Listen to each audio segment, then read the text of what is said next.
Écoutez ce que ce spécialiste de l'histoire romaine a à nous dire sur l'apprentissage du latin et du grec.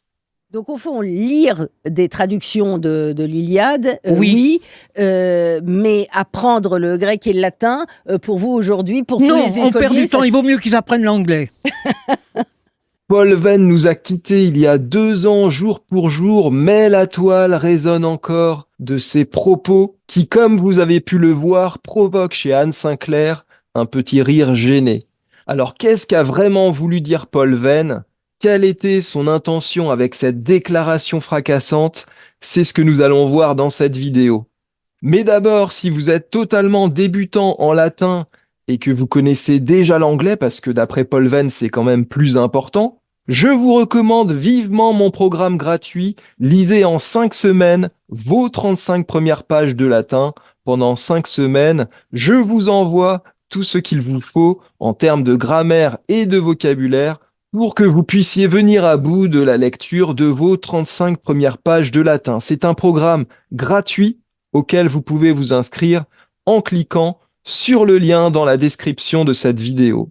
Alors, je vous mettrai également dans la description un lien vers la vidéo originale de Paul Venn pour que vous puissiez aller jeter un coup d'œil aux commentaires et vous allez voir que ces commentaires regorgent de propos scandalisés. Les gens sont absolument outrés qu'un spécialiste du latin puisse parler ainsi de l'apprentissage de cette langue.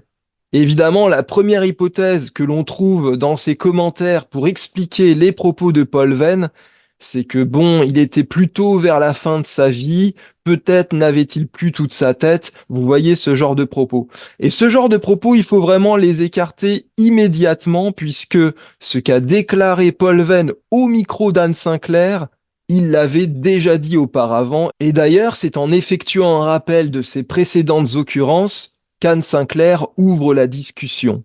Vous, le professeur d'histoire romaine, vous avez dit à plusieurs reprises, et notamment il y a plusieurs années dans la revue Le Débat et encore lors de toute la polémique sur l'école, que au fond, apprendre le latin et le grec, ça ne servait pas à grand-chose. Alors ça, je comprends plus rien, moi. Donc non, Paul Venn n'était absolument pas gâteux au moment où il a fait cette déclaration, et donc il faut chercher une autre explication. Alors, ces propos sont d'autant plus surprenants qu'il avait déclaré quelques années auparavant, dans un article qu'il avait signé, je cite, mieux vaut faire du latin que du chinois. Donc, si on récapitule la hiérarchie des langues telle qu'on peut la comprendre chez Paul Venn, on a en tout premier l'anglais, ensuite le latin, et puis en troisième position le chinois. Avouons quand même que ça ne nous avance pas beaucoup.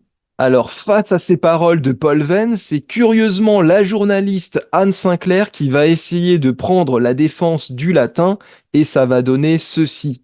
Mais tout ce qu'on dit sur la structuration de notre langue, sur l'esprit logique que développe le latin, le grec, Mais n'importe quelle langue étrangère le fait aussi bien.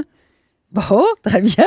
Donc là, Paul Venn déboulonne un mythe qui a vraiment la vie dure sur le fait que l'apprentissage spécifique du latin permettrait d'acquérir un esprit plus logique, plus mathématique. Et je suis plutôt d'accord avec sa réponse. Pendant des années, voire des décennies, on nous a vendu l'apprentissage du latin en nous disant, tu verras, le latin, ça donne un esprit rigoureux, logique, mathématique. Alors j'ai envie de dire, si vous avez envie de donner à votre enfant un esprit mathématique, faites-lui faire des mathématiques. Mais vraiment, réduire le latin à l'apprentissage de la rigueur, c'est quand même passer, me semble-t-il, à côté de l'objectif principal pour lequel on apprend une langue, qui est souvent de pouvoir comprendre les discours qui sont émis dans cette langue et bien sûr communiquer dans cette langue pour les langues vivantes. Alors à ce que je viens de dire, évidemment, Paul Venn pourrait répondre que ça ne sert à rien d'apprendre les langues anciennes puisqu'on a les traductions des œuvres antiques. Et c'est d'ailleurs ce qu'il dit à la journaliste.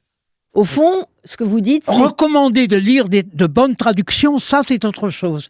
C'est là qu'on découvre, sans peine inutile et sans fruit, l'apprentissage de la langue, ce que fut cette culture antique, mais surtout différente.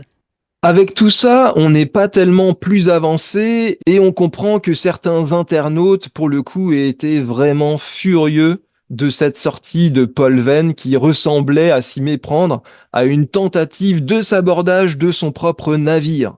Mais en fait, si on écoute vraiment attentivement son discours, on s'aperçoit qu'il ne nous dit pas qu'apprendre le latin ou le grec, ça ne sert à rien dans l'absolu. Écoutez bien. Au bout de 7 ans d'études, aucun écolier de latin et encore moins de grec n'est capable de lire 2 lignes de cette langue. Alors là, Paul Venn dresse un constat douloureux mais absolument réaliste sur le fait qu'effectivement, au bout de plusieurs années d'études, un latiniste ou un helléniste n'est pas capable de lire en les comprenant 2 lignes d'un texte d'auteur. Et ça, c'est malheureusement vrai. Donc ce que Paul Venn nous dit, ce n'est pas qu'il ne sert à rien d'apprendre le latin dans l'absolu, c'est plutôt que ça ne sert à rien d'essayer d'apprendre le latin dans les conditions d'apprentissage qui sont celles de nos collégiens et de nos lycéens. Et la suite de l'entretien va d'ailleurs aller dans ce sens. Vous lisez Tacite, vous, dans le texte? Oui, Bon, et alors, ça sert à rien de lire Tacite? mais combien le font 100 personnes en France. Donc une fois décortiqués les propos de Paul Venn, il n'y a absolument pas de quoi se scandaliser. Ce qu'il pointe du doigt, c'est un constat d'échec. Les latinistes et les hellénistes qui font du latin et du grec parfois jusqu'au bac, malheureusement ne sont pas capables ensuite de lire en les comprenant 2 lignes de latin ou de grec. Et là-dessus, il faut dire que Paul Venn a absolument raison.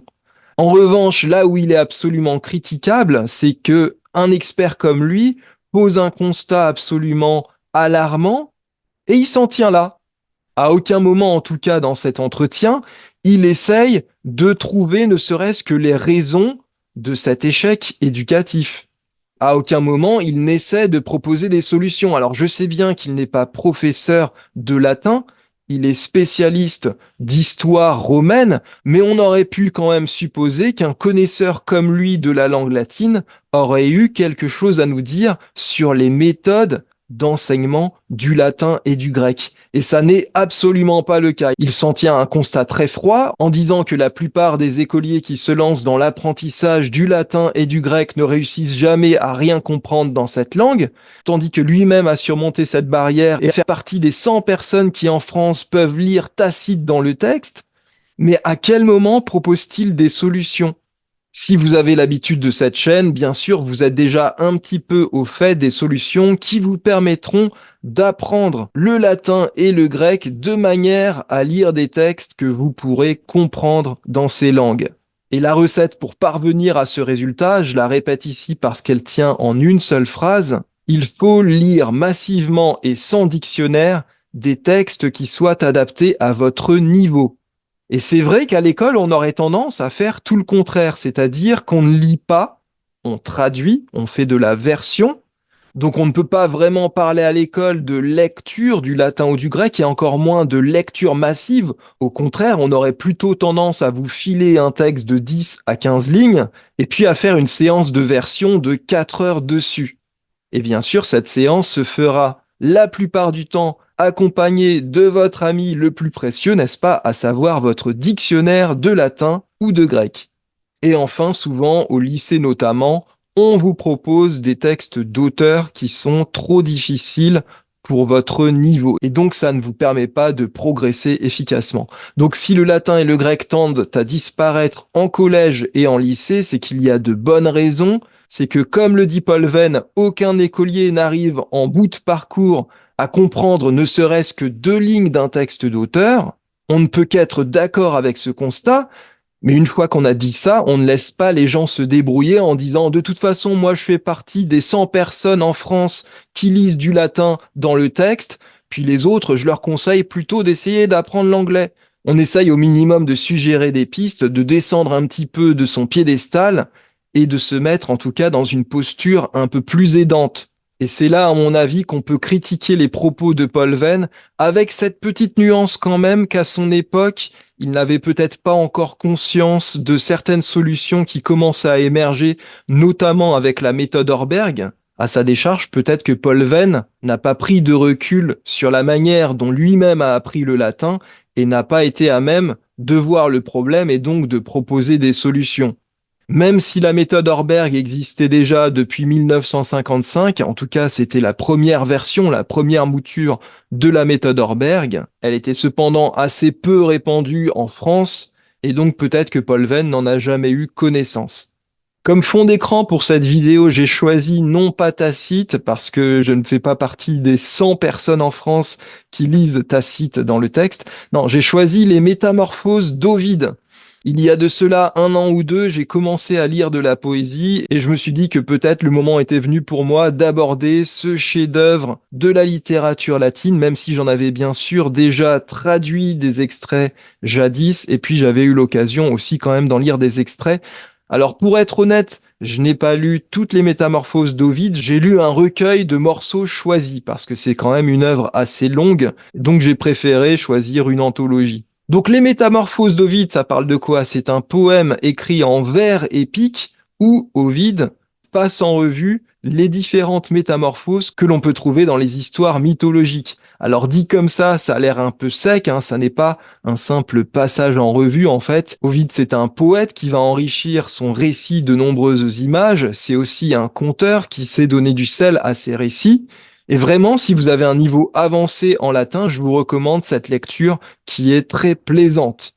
J'espère que cette vidéo vous a plu, j'espère qu'elle vous a intéressé et surtout qu'elle vous a aidé à comprendre que non, Paul Venn n'a pas dit que le latin était en soi inutile, il a surtout parlé des conditions d'apprentissage du latin à l'école en France de nos jours. Et j'espère que vous avez compris aussi qu'à ce problème, il existait des solutions.